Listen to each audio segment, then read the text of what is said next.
Pecado bateu na minha porta e eu abri. Senhoras e senhores, paparapapá.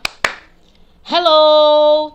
Sejam bem-vindos a mais um vídeo. Eu sou Nairo Show e esse é o meu canal. Seja muito bem-vindo. E hoje eu vou falar sobre o quê?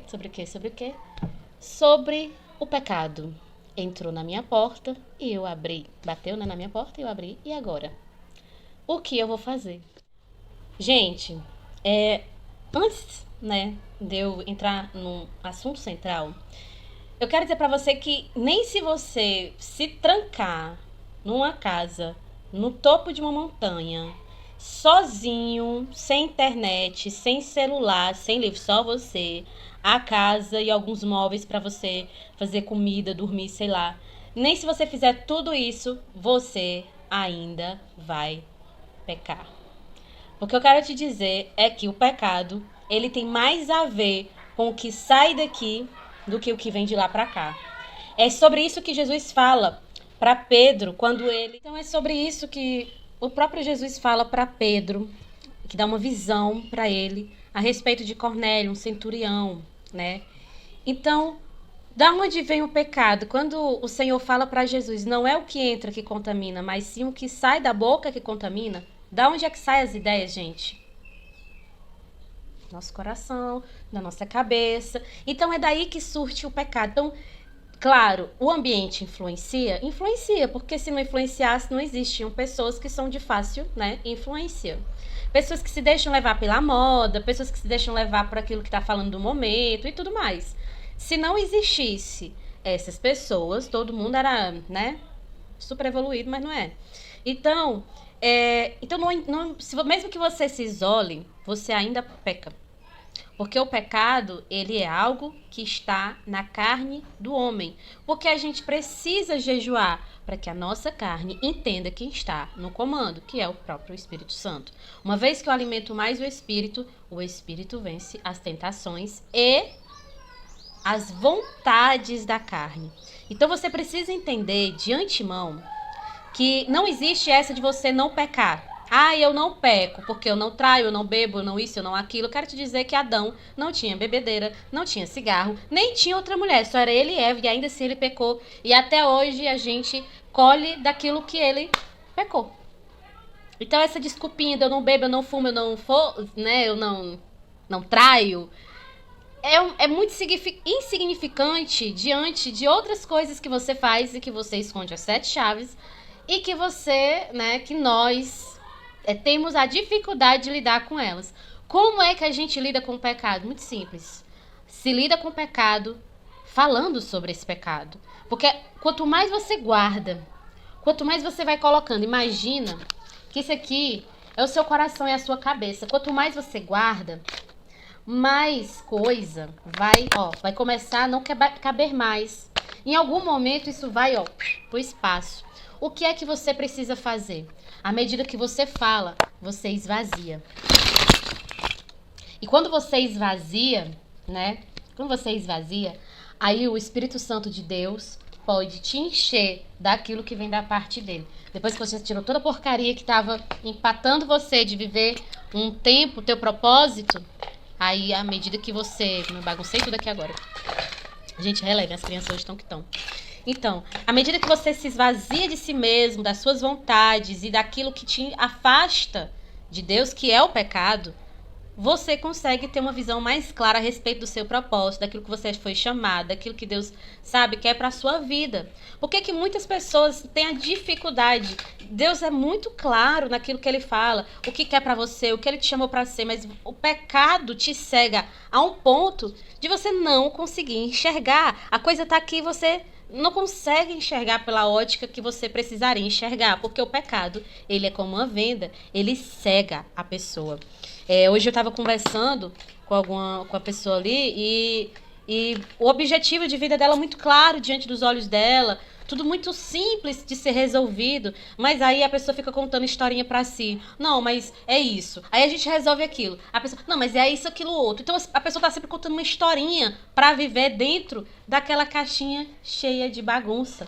Então, o que é que você faz com isso? Eu quero te dizer que um dia que você passa, que você não vive o seu propósito, é um dia perdido, é um dia que você não recupera mais. É como uma pessoa que passa uma semana, um mês, sem abrir a palavra de Deus.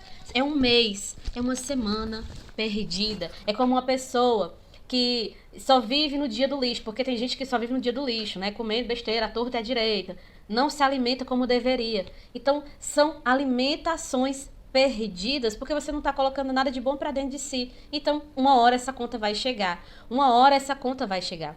Então, o que a gente pode fazer para lidar com o pecado, Nara? A gente já comentou, que eu já comentei aqui com você, que é falando sobre ele. Então, o meu conselho para você que tem um pecado, que você acha que ele é maior do que você consegue dominar, é a pornografia, é um vício, é a mentira, se é compulsivo na mentira, é a fofoca, é a inveja. Sente com alguém da sua confiança, fale sobre isso. Alguém de preferência que já seja uma pessoa curada. O que é uma pessoa curada? É uma pessoa que vai ouvir o que você tem a dizer e ela não vai te julgar. Ela não vai te colocar numa cruz, ela não vai te colocar num tronco e te dar um monte de chibatada. Pelo contrário, é alguém que vai caminhar ao seu lado, é alguém que vai orar com você sobre esse assunto, para que você venha ser curado nisso também. Então, é preciso que você... Ah, Naira, eu não encontro uma pessoa de confiança para isso. Eu acho pouco provável. Talvez você não esteja olhando pela ótica correta. Talvez você esteja procurando um santão. Mas isso é pecado também. Nós não somos santos porque nós não fazemos tais práticas ou não fazemos. Nós somos santificados em Cristo Jesus. E eu quero te dizer algo. Se você é de uma igrejinha pequena, muito pequena, que todo mundo sabe da vida de todo mundo, e é por isso que você acha que não tem ninguém para você conversar, com certeza deve ter alguém da sede, ou mesmo da sua rua, ou do seu trabalho, que você vê que é uma pessoa que leva a sério aquilo que ela prega, aquilo que ela vive, e ela pode realmente te acompanhar nisso. Mas não fique só. Não dê essa arma pro inimigo, porque não é uma brecha. Quando você simplesmente ignora todos os sintomas daquilo que está te levando para longe da presença de Deus, o inimigo vai usar isso contra você como armamento pesado. Então não ande só, não fique só, não dê esse armamento para o inimigo agir contra você. Tá certo? Então, reflita sobre isso. O seu propósito tem tudo a ver com aquilo que você mais tem dificuldade em lidar. Quando eu ouvi essa frase a primeira vez do Pablo Marçal, que o seu propósito tem a ver com aquilo que você tem mais dificuldade, de cara, a primeira coisa que eu identifiquei eu tenho muita dificuldade de ter relacionamentos com mulheres. Eu tenho muita dificuldade de ter amizades com mulheres, porque quando eu era solteira eu tinha muitos amigos rapazes, mas depois que eu casei, eu passei a ter menos amizade masculina por questões óbvias e sabedoria nisso. Meus amigos homens geralmente têm namorada ou são casados, né? Então logo eu sou amiga das esposas deles e eles são amigos de tabela.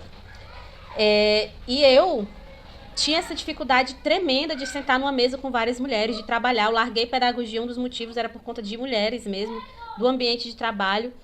E quando eu identifiquei isso, eu fiquei com medo do meu destino, porque eu pensei, Senhor, para trabalhar com mulheres, lidar com mulheres, essa é a minha maior dificuldade.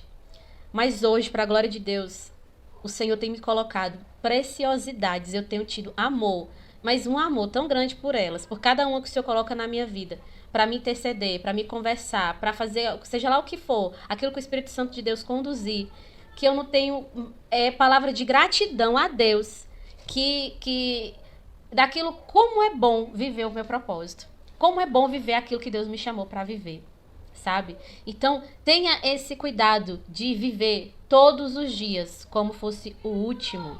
Se Jesus voltar agora, você tem vivido o seu propósito, você tem vivido aquilo que queima dentro do seu coração. O que é que você tem postado nas redes sociais que tem ajudado outras pessoas? Se você não tem... Olha, eu quero te dizer algo. Todo propósito vai terminar em alguém, porque não são coisas que são importantes, nem animais, nem objetos. Tudo que foi feito antes do homem é para o homem dominar, sabe? É para dominação, para o homem dominar sobre. Então, quando Deus fez o homem, ele fez para que ele dominasse sobre as criaturas, sobre a natureza e sobre tudo aquilo com sabedoria e entendimento. Por isso eu quero te dizer que o teu propósito ele vai terminar em alguém. Você foi uma mulher que foi ferida, foi traída, você curada, você vai curar uma legião de mulheres que foram traídas, que foram feridas. Você é um homem que tinha vícios na pornografia, você vai curar outros homens que tinham também esse problema. Então, naquilo que Deus vai te curar, é naquilo que você vai transbordar na vida das pessoas. Você era uma pessoa insensível, mas passou a ser mais sensível. Você era uma pessoa que não tinha muita segurança de si mesma, tinha muito medo, queria agradar todo mundo, sempre dizia sim, e não sei o quê. E agora você é uma pessoa mais confiante, você é uma pessoa que entende melhor o seu chamado e o seu propósito. Eu quero te dizer que em Gênesis, capítulo 1, verso 26, ele diz assim, só um minutinho. Ele diz assim: então disse Deus, façamos o homem à nossa imagem e conforme a nossa semelhança. Domine ele sobre os peixes do mar, sobre as aves do céu, sobre os grandes animais de toda a terra e sobre todos os pequenos animais que se movem rente ao chão. Você foi feita para dominar. Você foi feito para ir além. Deus não te fez por cauda, Deus te fez por cabeça. Se coloque à disposição do Espírito Santo para que você viva o seu chamado, o seu propósito diariamente. Pergunte ao Espírito Santo o que eu posso fazer hoje para viver o meu chamado. E quem o Senhor colocar na minha mão hoje, que seja o Senhor falando através de mim. Amém? Tô gravando à tarde, né? Mas até o próximo vídeo. Tchau.